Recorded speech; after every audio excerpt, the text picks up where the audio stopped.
It is time for a Disney staycation. It's been a while. We are at Coronado Springs. I've never been here before. I've been here as a cast member. I can tell you the cast member cafeteria is really good and super cheap. Probably the cheapest on property for cast members. I think I also did training here a couple times, but I've never stayed here, and I didn't realize how big this resort was. Is this bigger than Caribbean? I don't know. So we're staying in the, where are we staying? Casadas? We're staying in the casitas. Here we go, the casitas. As you can see, it's a typical Florida weather. Allison, you look beautiful right now. Go directly to your room, unlock door. Oh. Oh, it worked. Oh my gosh, it worked. Turn light. Oh, we are inside. I like that. Room rundown. You come in, there's a silhouette of the three caballeros right there with some cactuses. Now the shelf just kind of looks like a cactus. Ice tray. Wonderful little Keurig. All right, now for you coffee drinkers, this is what we're dealing with. You got a French roast, you got a French roast decaf, and then you have a Twinings English breakfast. A weird looking light. Where's the... That's odd. Again, like all Disney resort rooms, the USB ports. Here at Coronado, they've kind of a special TV. There's two TVs that are kind of like smart TVs on property at the Riviera and here at Coronado, so you can like stream Netflix and Disney Plus to these. Any of the other resort rooms, you can't do that, so you gotta get like HDMI cable, and it's a mess. So this is just simple and seamless, and you just stream it from your phone. What do we have down here? Trash. Recycling. Got a little mini fridge in here. We got two queen size beds. The wonderful little Mickey towel welcoming us. And then next to your bed, let's say, you know, your significant other's sleeping and you want a little light. You pop this open and you got a little reading light. We got Donald thirsting over a girl. If you've ever seen the Three Caballeros, that's pretty much the entire movie. It just feels like a giant acid trip and Donald is just thirsty the entire time. We got the other boys down there. Wonderful little phone. What do we got here? Oh, the safe is under here. Now we have these wonderful sliding bathroom doors, which are pretty cool and unique. Now the bathroom is always my favorite part. I love the light that they have around. Gives you a great view. Little mirror over here. Interesting sink options with this kind of overhangs a little bit. Everybody loves their Disney H2O soap. Cabinets over here. There's all sorts of storage. I feel like this is one of those rooms that you could stay for like a week and have enough room for everything. Nice big closet. I thought this was like a lunchbox that was left here, but it's the hair dryer. Extra pillow and blanket. I like the toilet size. It's elongated. Nice size shower. You got the H2O soap. Ooh, shower head from above with a shower wand. That is what I'm talking about. I feel like this Disney room is a lot bigger than other Disney resort rooms I've stayed in. This place is huge. Now you're probably thinking, how am I gonna put more than one towel on this towel rack? Well, watch this magic trick. It's like a magician's wand. Oh, that wasn't supposed to happen. Okay. Slowly pull it out. That's what she said. And then you can take your towel or multiple towels and put it over. But don't yank it out like I did. You're gonna slowly push that back in. There you go. And this almost looks like a design of like a poncho or the stock market in 2020. Now, so these are like the older Coronado rooms. They built a new like the Gran Destino tower where like all the NBA players stayed. But so it's a moderate resort and I'm pleasantly surprised. I really enjoy this room. Underneath the bed, it's not blocked off, so you can put all your luggage and storage underneath here. Normally the rooms are really like small, tight, and compact. You're kind of crammed in there with your whole family. But I feel like you could easily have a family of four like staying here because there's two sinks, not one sink. Now we're about to head out to go explore the resort, but this this door, it's just like solid steel. It feels like a bomb shelter door or something. We're walking out. I like this. They have these fountains over here. It's like a mini world of color. So there's the brand new Gran Destino tower. I think this is what Disney's just going to do from now on. They're just going to build up because now it looks like they have live performances here, but we're here on a Tuesday and it's Wednesday through Sunday. This is the little DVC booth that Allison used to work at. This is like the little quick service market, right? But it's all closed. Oh, it's the Cafe Rick's. So it's only open from 7 a.m. until 12. And it looks like they have all these delicious pastries. This is where I'm coming in the morning. Now, this is where you used to originally walk into the lobby before they moved this to the Gran Destino Tower. The wonderful little fountain, and if you look up, there's a beautiful mosaic up there. And the original lobby is completely different. Oh my God. They've completely redone this lobby to just being like a nice place to relax, work on your computer, charge your phone. With the lights, it makes a little hidden Mickey, but it says Coronado Springs Resort right there. Now the little gift shop here in the lobby is Panchitos. And they have a wonderful stone carving of him singing to everyone. So let's see the exclusive resort merch. The water bottle, Coronado Springs mug. I got a nice little t-shirt, but if I was to see this, first thing I would not think is that's Coronado. We got Coronado Springs magnet. This is a t-shirt for the little restaurant bar that they have out on the water. Now it's got everything you could ever need from a Disney gift shop. It's got a little more like the finer clothing though, like the Space Mountain ties, the monorail shirts. They even have Disney polos. Everything that I've experienced here is more wide open and it's more breathable than some of the other Disney resorts. Like that gift shop was huge. We're heading over to the Gran Destino Tower now. They have this wonderful little walkway that connects them. So it leads to the bottom part of the tower. There's some artwork with like little dandelions that make up a Mickey. And then one of my favorite pieces of art at Disney is right around the corner. Ready for this? You ready for this? Ah, look at it. You got Walt up there with Mickey right there. Now, the resort smells good, and it's just beautiful. They really did a good job with the Gran Destino Tower. Now, they have a lounge here, and I remember during the nighttime, I came and got drinks last time I was here. Again, a beautiful, like, backsplash, but it's closed right now. It's kind of odd when stuff is open. It's not like the original hours that I remember. Oh, it's only for breakfast? You know the Imagineers did a good job when every single resort guest here right now is taking their phone out just to take pictures because it's just so gorgeous. Like, look at this. Look how vibrant all these colors are. So when you check in, you're gonna come in these doors. There's some beautiful lights over here, and then to the right is gonna be the front desk to check in. On this lighting fixture, they've put a little Mickey on it. Came over here in the corner, they have an ATM, but they have a US mailbox. Oh, you can actually put letters in there. So I guess you could actually mail something from this old looking mailbox. Now we're gonna go up to the top. They got the Toledo restaurant, 16. Now it tells us to go to D. We're gonna go over there. And what's odd is there's no buttons. So what you push out there is where this elevator is gonna take you. Now we've exited out. This is really sad. The Toledo restaurant's still closed. Now this is such a gorgeous restaurant and you can sit out here and view the fireworks, but it's closed and I don't know why. Disney is packed, but restaurants like this are still closed. And then over here they have the Dahlia Lounge. I believe I'm saying that correct. This is still open though. Go out and view Disney World. So you can see Swan and Dolphin over there. Studios over there, Blizzard Beach over there, and then you can see Mount Everest over there. For dinner, we're gonna try to go over to the Three Bridges restaurant in the middle of the lagoon. This is the restaurant Villa de Lago. So we got put on the wait list. It's gonna be a 2.5 hour wait. So we're gonna explore the resort a little bit and then come back. Now we'll be back to visit the pool tomorrow, but it's just pouring down rain. Huge shout out to all these lifeguards.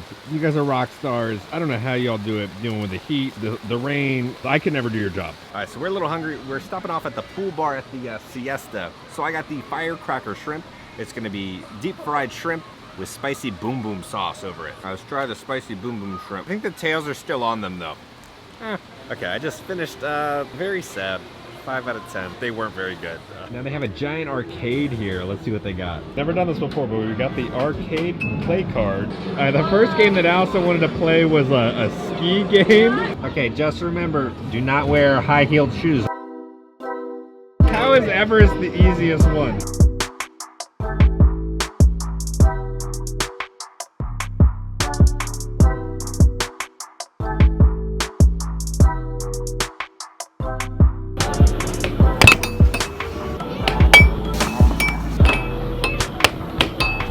No!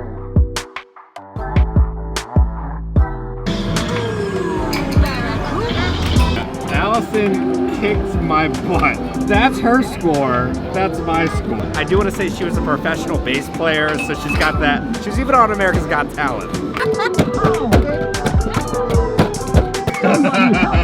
The story of my life. Got in the text that it's time to head back to the restaurant. Such a beautiful little restaurant out on the water. You get a wonderful view of the tower over there. You got fire. Like we just sat down. We're over by like the fire, but because of it's always like kind of like wet and damp out here, all of the QR codes, all the ink has like imprinted on this. Oh, is that what That's so cool. I thought it was one of the designs. It's either aliens came here and put QR codes on this originally, or it's the ink that bled onto them. So I got the La Fresca Limonada, Tito's Handmade Vodka, Puerto de Inda Strawberry Gin with lemonade. You know, like the strawberry refresher from like Starbucks, it's like that, a little more watered down, but with alcohol. And then for the entree, we got steak fritas. They're gonna be a char-grilled sirloin, smoked paprika fries with chimichurri on top. All right, let's see how these French fries are. They almost don't taste like fries. They just kind of taste like a potato chip. but that's kind of a stupid answer, Kevin, because they're both potatoes. But like the consistency and the feeling and the texture and the taste feels like just a potato chip, not a French fry. All right, time for some steak. Let's see how it is. I really enjoy the chimichurri sauce on top. Okay, and as always, as you know, my nickname is Little Churro. I gotta try the churros wherever I go. So here they have warm churros. They have espelette, sugar on top. I think I said that correctly, with chocolate sauce. They almost kind of look like plantains. They're very like flat churros. I can honestly say I've never had a churro like that. Ever. I taste mostly the chocolate sauce. It almost doesn't even like taste like a churro, it's just kind of like fried dough. But it's missing that like light and fluffy inside. Well, my favorite churros on property are the ones at Nomad Lounge. These just almost feel like a churro chip. We got the tres leches, compressed pineapple with marshmallow. I didn't know what it was gonna look like looking at it on the menu, but it looks amazing. Oh my God. All right, great time as always. Now, Miguel, who was our server. Hey Miguel, thank you so much for a wonderful meal. Where can we see you next? Next, you can find me up in the Gran Destino Tower on the 16th floor in Toledo, steak and food. I was on the opening team with him at Sebastian's. I've known him for years. He's such an incredible server. All right, little rundown of the food review. We're do rapid fire right now. We'll start with the drinks. My drink, I'm gonna do 7 out of 10 for that limonada. The steak, I really enjoyed, 8 out of 10. The star of that show was the chimichurri. And then we're gonna go to the dessert churros. I think we'll do a 5.5 out of 10 for the churros. They didn't taste like churros. They tasted like, if you've ever like deep fried Oreos, the little crusticles that come off of the fried dough, that's what it tasted like. But the tres leches, I think that was the best I've had on Disney property. 10 out of 10. It's a mess. Look at this beautiful little area. We're heading to our room. They just have these lights above us. It's just majestic. This almost just like doesn't even feel like a Disney resort. The next day. We're dropping our stuff off at the car real quick, then we're gonna explore the resort and get breakfast. Really enjoyable stay. The beds are super comfy, the shower was nice. Like, I think this is a great little option for like a moderate resort. Where we were, I think it was like $250 a night, so not that bad for Disney property. I feel like this is a great bang for your buck option. Now they have so many restaurants here. They have the Maya Grill here. I don't think it's open yet. It looks like it's only open on Thursday, Fridays, and Saturdays right now. And then they have like a sit-down restaurant here. It's the Rick's Sports Grill. And then over here is where they have like the quick service, the Mercado. So for breakfast, time to go to El Mercado. We just hopped on the line. They got sandwiches, wrapped salads, soft drinks, cereal. Now they have a bunch of options, grab to go. They have like breakfast sandwiches. Then over here they have like breakfast bowls, Mickey waffles with pancakes. Okay, we are at the drink station. There's something new, okay? It's a touchless, how does it work? You just put your finger right there, in between. Oh. I think it's really cool. The touch is you just kind of like put your finger past the sensor, then the drink starts to come out. But I feel like people are still just gonna push as if it's a button. I don't think people are used to touchless. Pretty self-explanatory, sausage, cheese, and egg. Now it comes with a side of hash browns. It kind of looks like a giant piece of pizza or a deep fried watermelon slice.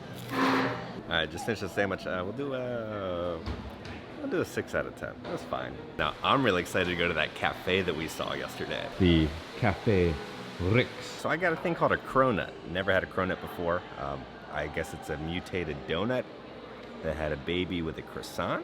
I feel like this is something I should have eaten a long time ago. All the cast members work at the little cafe said this is like one of their favorite things to eat. That was good. It tastes just like a Krispy Kreme donut, but just more flakier. That's like a perfect morning breakfast option. That's so good. I didn't think I was gonna say this.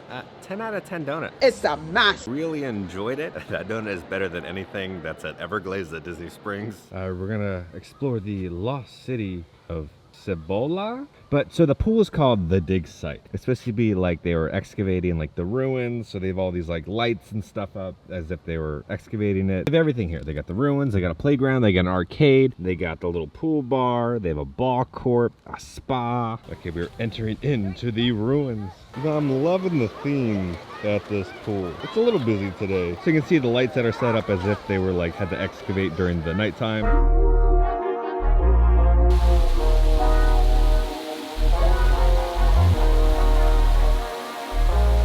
They got cornhole out here. And then this is the playground. And if you like go up the jungle gym, there's like a creepy spider up there. But there's a slide that you can take down that pops out right there. If you're in the mood for some ping pong, they got that too. And they have a beach volleyball court for you to play on. Oh, I like in the ground, they have these little indentations. Now right next to the tower, they have a bunch of like hammocks and seating areas. We have finished our little trip exploring. Now it's time to go home. I'm gonna miss this place. Okay guys, we are back home. Let's talk about the experience. Why do people really not know about Coronado Springs? And why is it not like the resort that everybody goes to? I really enjoyed our time. I think the reason that people really don't like know about it is because it's mostly like a convention resort. When it is convention time, it's packed. I think that's why they have such a wide variety of restaurants for all the businessmen in town. And like when the cheerleaders come, so you'll just see like swarms of just cheerleaders throughout all of Coronado. So yes, there's the conventions. Then the other thing is you kind of need a car or else you're gonna be kind of crammed on a bus because there's no Skyliner or a monorail or park nearby to the resort. So you're kind of like marooned to your resort. If you have a car, I think Coronado is a great option, but I think if you don't have a car, I feel like there's a lot more obstacles that you have to jump through to get to a park or Disney Springs. And if you've ever ridden the Disney bus lately, you're just crammed in there. Thank you so much for watching this video. We had a blast. Huge shout out to Courtney. Thank you so much for donating on Patreon and helping fund this video. Guys, I love you all. Please stay safe and I'll see you all on Monday. Bye.